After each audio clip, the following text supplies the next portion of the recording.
Good morning. This is November the 21st, Tuesday, 2023, and we are in BBA first semester, section B, English class. And we do not have the presenter in class today. So what we did is we found a presenter, Mr. Oli, and he says that he's ready to present on an essay that is propaganda technique. We'll invite him in a while, but we have a question by Yashaswi. What are the requirements for the unit test assignment? So let me tell you clearly my requirements. You can tell me if you can do this or you cannot do this. It is not compulsory for you. If you think you cannot do this assignment, meet me in person and tell me, give me your reasons, I'll rethink. So the first assignment, the first thing, you are given a lesson. I have already assigned you a chapter. So at home, read the chapter carefully and then stand in front of your camera. It may be mobile camera, anything.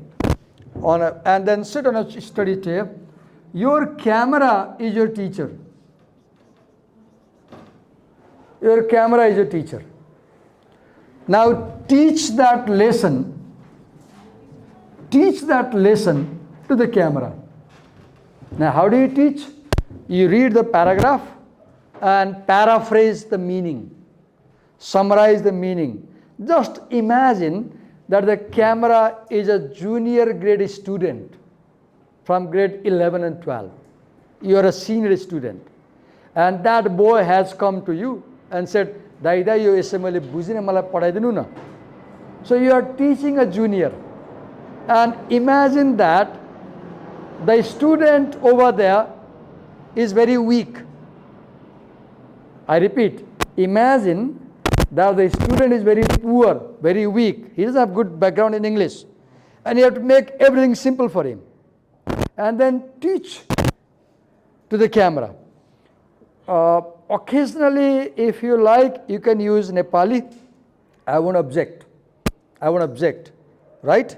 Because one way to consolidate learning in my case is, when I have a difficult reading, what I do is, I translate the whole text word by word in Nepali. I spend 3, 4, 5 days translating the whole text. And then I read the text and I ask myself, yo milyo ta Nepali bhaneko? Milyo, I got the essay. One way, very effective way to understand what you read a difficult text is translate word by word into Nepali. So if you want, you can speak Nepali, but your video must not be complete Nepali. You will be teaching in English. You will use Nepali, imagining that your student or the camera is very poor student.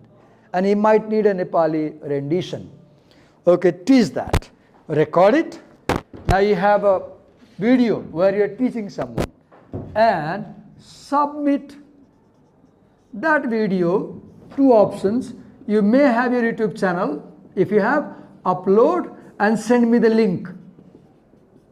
If you don't have a YouTube channel, zip the file and mail me. I'll download and read. Now next, second thing to do is, if you find, let's set a limit, find at least 25 words in the essay which are difficult to understand. Adjectives, verbs, nouns, which are important for vocabulary building. Now write their meanings. You can type it. Do this on a laptop or computer. What meaning? Now third is, in the library if you go, you will find old questions collection in the library. So what do? Find the volume and quickly browse and find what questions were asked from that lesson in the previous year's exam. Collect the questions. Now write the questions and answer them. Answer them. Now, fourth, make at least 15, let's say, multiple choice questions on your own. What is a multiple choice question? You make a question and give 4 answers. And 1 is right, 3 are wrong. So develop 15 multiple choice questions. Possibly, do not make more than 1 question for 1 paragraph. Let me help you. Do not make more than 1 question for 1 paragraph. For example, the essay we did last time has 37 paragraphs. Not every paragraph will require a question. You make 15 questions. 2 paragraphs, 1 question, for example. Now, once you have done multiple choice questions, then develop short answer questions. Develop short answer questions. How many? At least 5. 5. And answer them in 1 paragraph. Short answer questions, 1 paragraph only. Don't write more than 1 paragraph.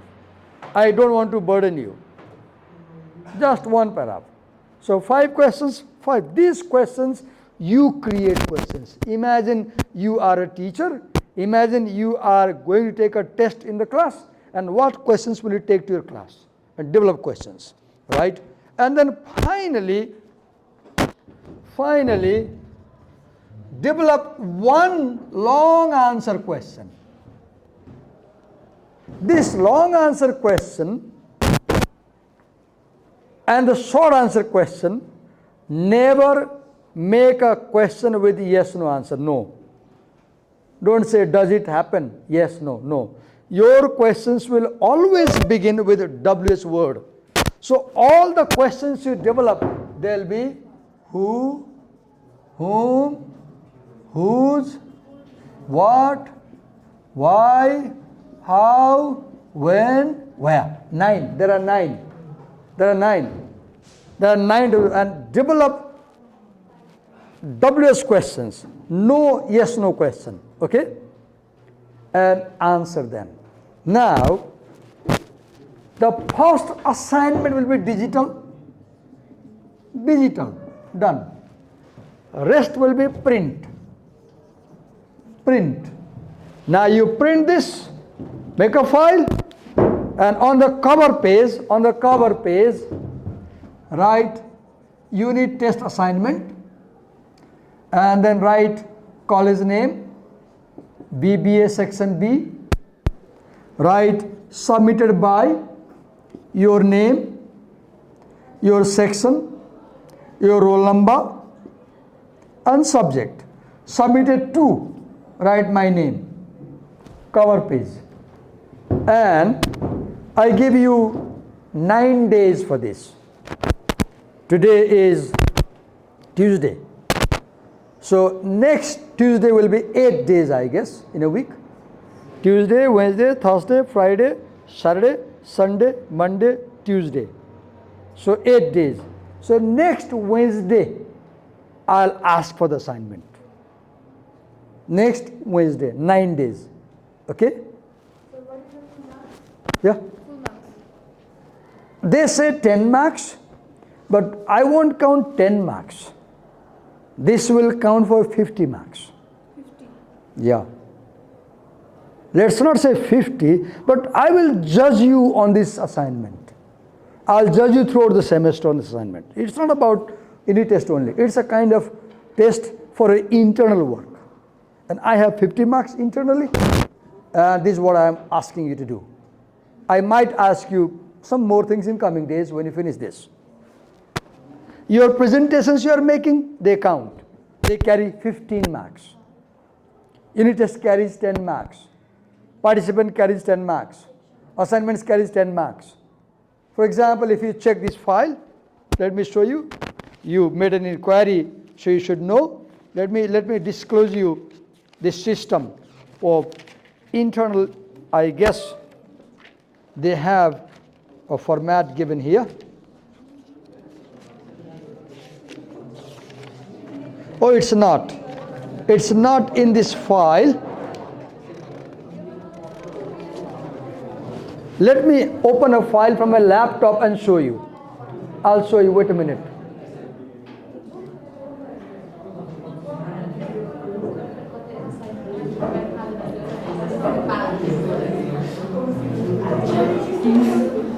Just a minute.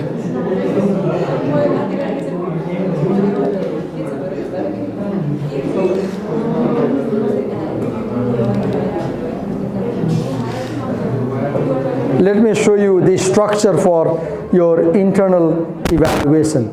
So you have, okay, look how your marks are allocated. Let me help you with this thing.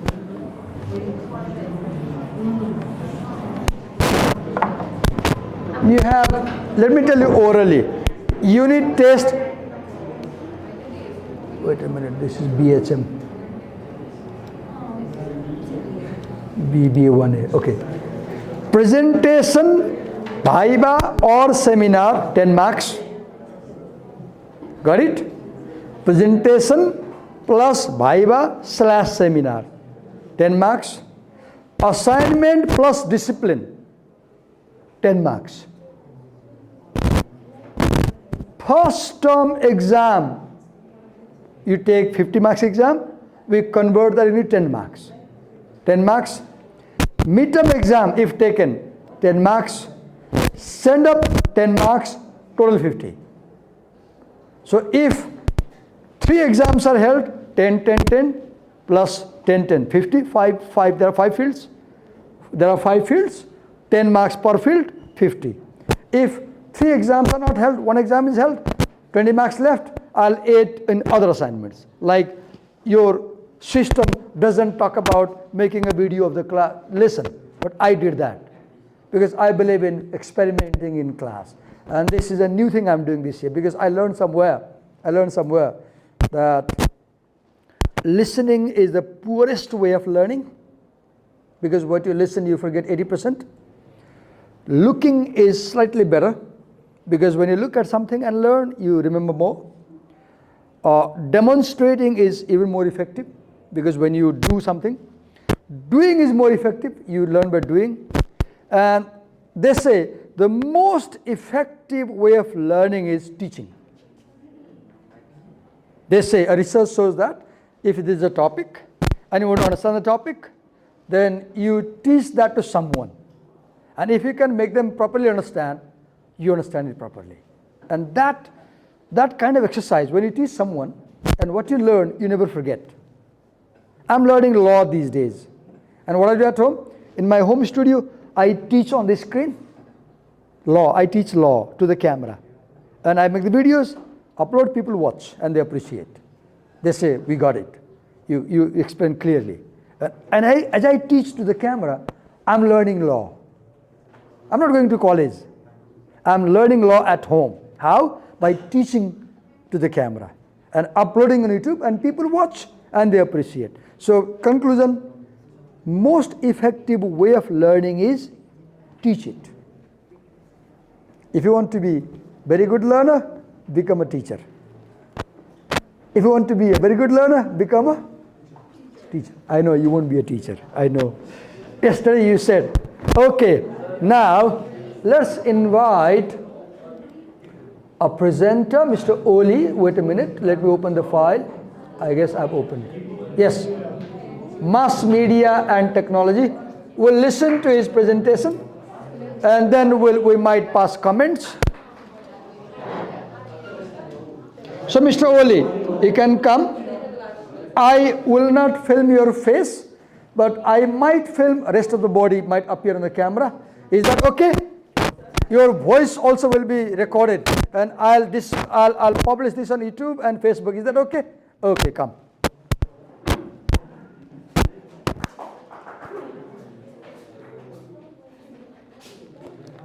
Come, move.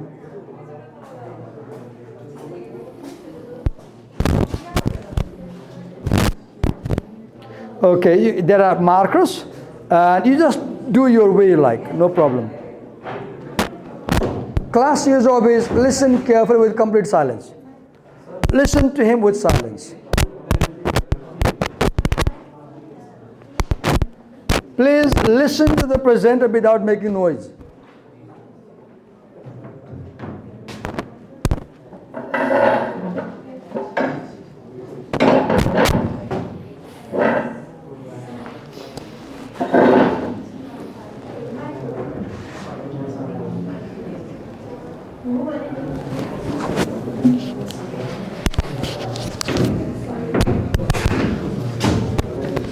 Can I help you with this sound clip? Okay.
So the title of the topic is propaganda techniques used in today's advertisement.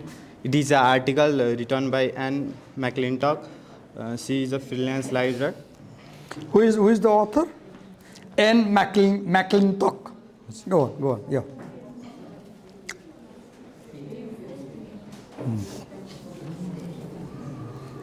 She start the Move that way. Yes, you're out of camera. Go on. She started the topic with connecting it to Americans. She said Americans are seduced, brainwashed by these propaganda techniques in magazines and telephones, in newspapers and articles. In second paragraph, Wait a minute. McClintock begins with a big claim. Look, the first sentence. Americans, adults and children are alike being seduced. Literally, seduce means to have sex.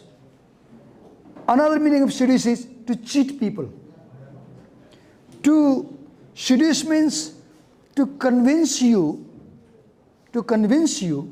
and misuse you. If you say he seduced him, you mean he cheated. So today, Americans are cheated and deceived. How? Because you believe something wrong. For example, there is a advertisement of a shampoo. So you believe that if you use that shampoo, you will have no dandruff. But please understand, no shampoo works for dandruff. There is a medicine for dandruff, ketoconazole. If you have dandruff, wash with ketoconazole. No shampoo works for dandruff, but they advertise anti-dandruff shampoo, anti-hair fall. So what is this? Oh, this is all lies. These are all. So the big claim is advertising companies are cheating us. They are cheating us. Go on. In second paragraph, she talks about that how propaganda techniques are influencing people's opinions to win them over certain view concerning it might be true or it might be wrong. Okay, what is a propaganda? Explain, what is propaganda in your understanding? It's fine. Can you explain what is propaganda, I've written?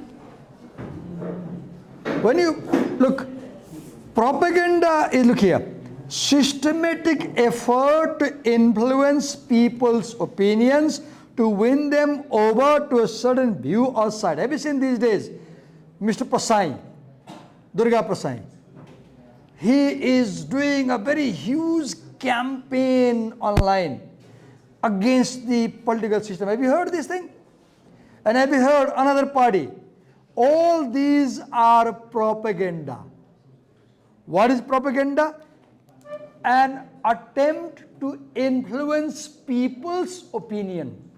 What is propaganda? An attempt to influence people's opinion, which may be right, which may be wrong.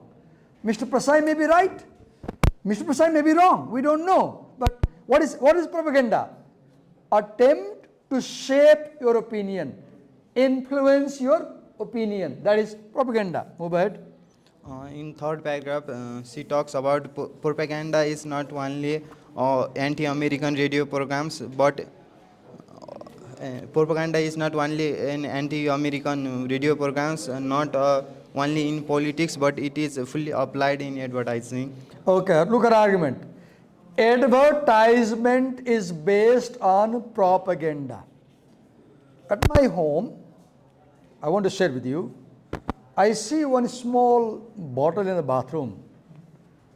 I forgot the name of the bottle. It's Bhiwas. Bhiwas, I remember now. Many of you might have been using Bhiwas. Used for vaginal cleaning at home, especially for women. Now, nobody tells you, but that Bhiwas is very harmful for health. You must not apply soap while cleaning the genitals. That's very harmful.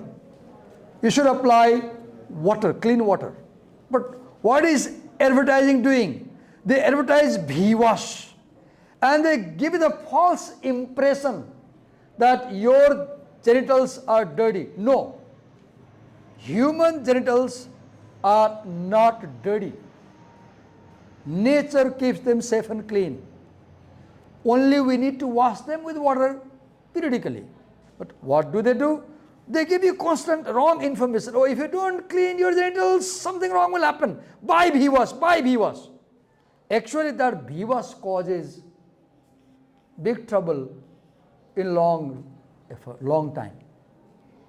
So if you are using Bhiwas for years, you will end up having infection. Why? The Bhiwas also kills useful bacteria from the genitals. I give an example.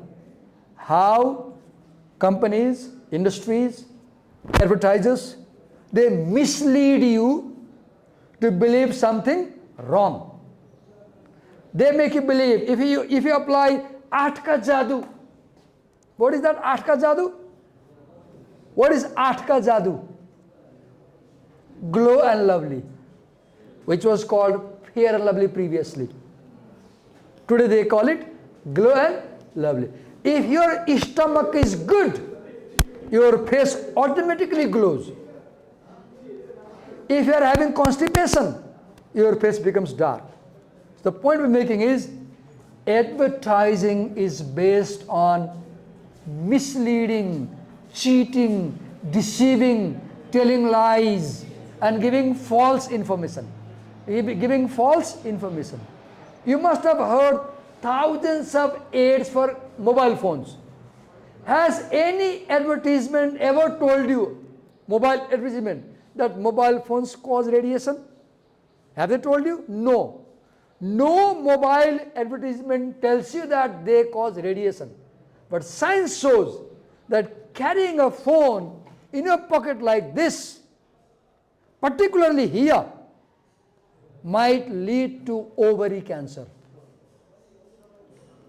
If you are carrying mobile phone here, around genitals, around the womb, over the time, the radiation may cause cancer in the womb. Do they tell you this? No. So advertising is propaganda, an attempt to shape opinions. Go on. In next paragraph, she talks about the first propaganda technique used in advertising, that is name calling. It is generally charging negative names for competitors, like foreign cars may be called imported ones, or competitors. What is name calling? Negatively using negative words to insult the opponent. Using negative expressions. Go on. In sixth paragraph, she talks about the. Wait. What is the purpose of name calling? Look here. Arousing feelings of mistrust. I remember one. I'll give example. Long ago, Pepsi brought a new drink. What is that? Dar ke aage jeeta hai? Dew. In one Indian television advertisement, it's evening, getting dark, and there is a pan ka dukan, that wooden shop. Few boys come and they ask for dew. They pronounce dew as dew. Dew hai. The shopkeeper misunderstands them, thinking that pisab karne ki jagah kahan hai. And the shopkeeper says, yahan nahi, jhadi mein karo. And the viewers get the message that the soft drink dew is like urine. Now, very soon, Pepsi Cola brings an advertisement to insult Coca-Cola. In that ad, there is a young teenage boy wearing a white t-shirt with a Sprite bottle cap. Sprite has a very typical cap bottle. And it is S-P-R-I-T Sprite. But there is Mr. F-R-I-G-S-T Fright. Mr. Darcherua. Mr. Fright. And this boy and the cap looks like Sprite. But it is written Mr. Fright. He is going somewhere and he has to climb 6 inches below on the ground. He is so scared, he starts peeing in his knickers. And in the advertisement you can see the whole pee flowing down the legs. The meaning is, those who drink Coca-Cola or Sprite, they are so scared of things that they pee in their knickers.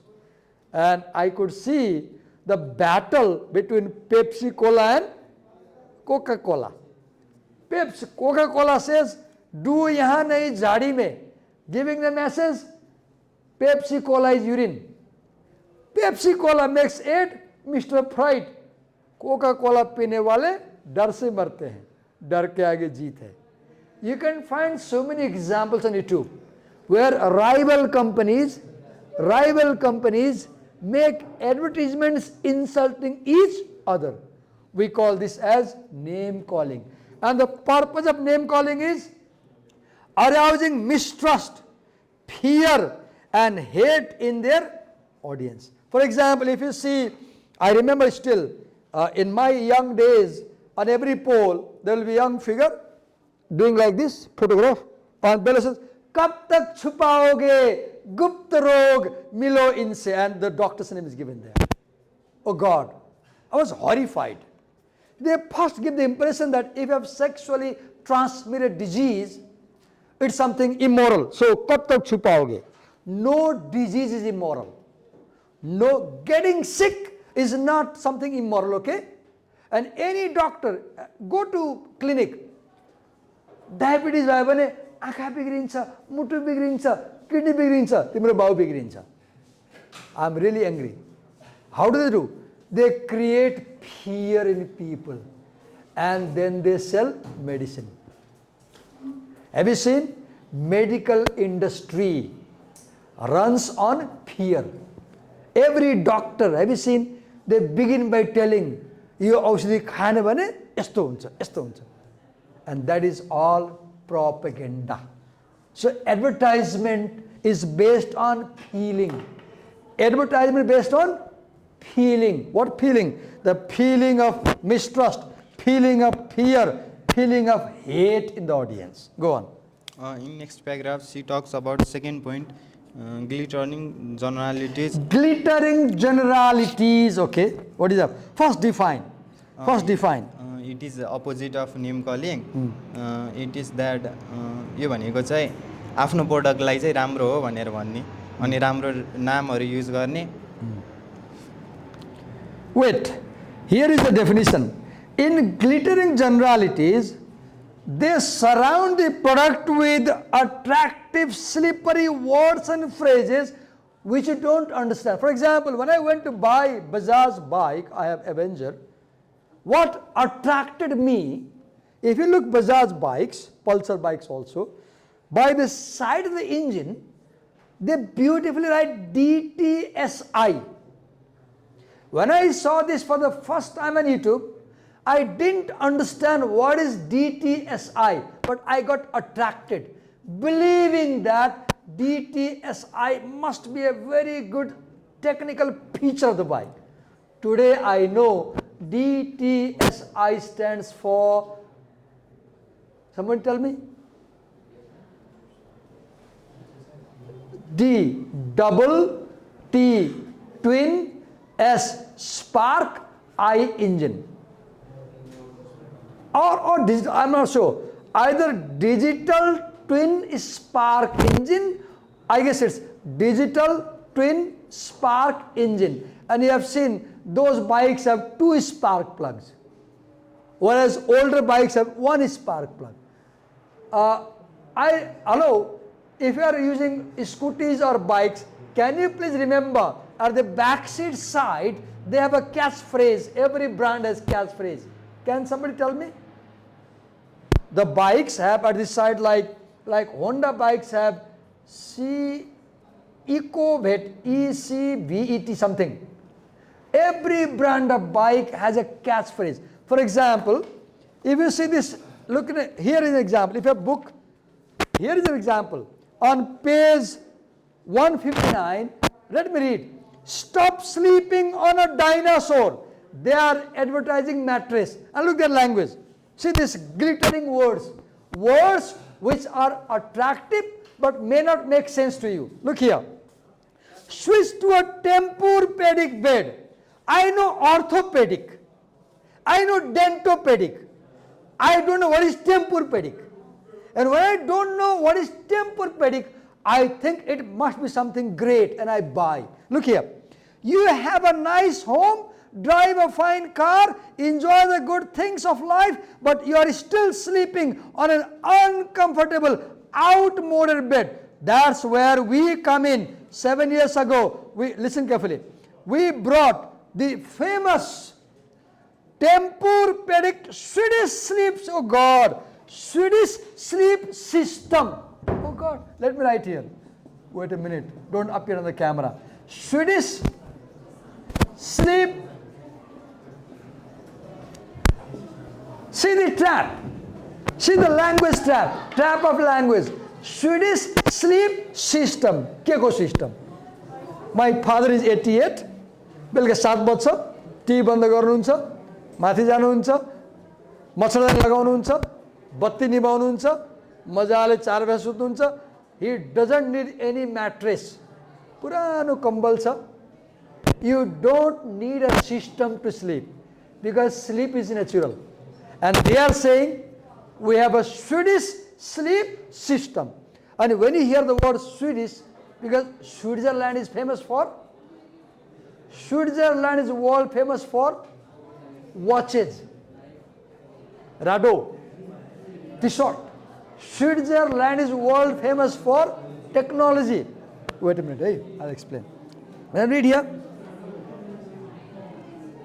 to America. Since then, millions have discovered our new look. Fatigue fighting, energy elevating, weightless sleep phenomena. Oh God, let me write.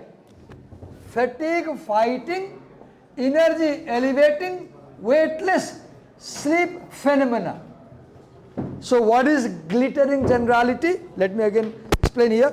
What is glittering generality? Let me read. Surrounding your products with attractive, slippery words and phrases which may attract people but which do not contain any grain of truth. We're stopping here. We'll continue tomorrow. We will come back again and we'll do it together. Okay? So move from that side. Thank you. Thank you.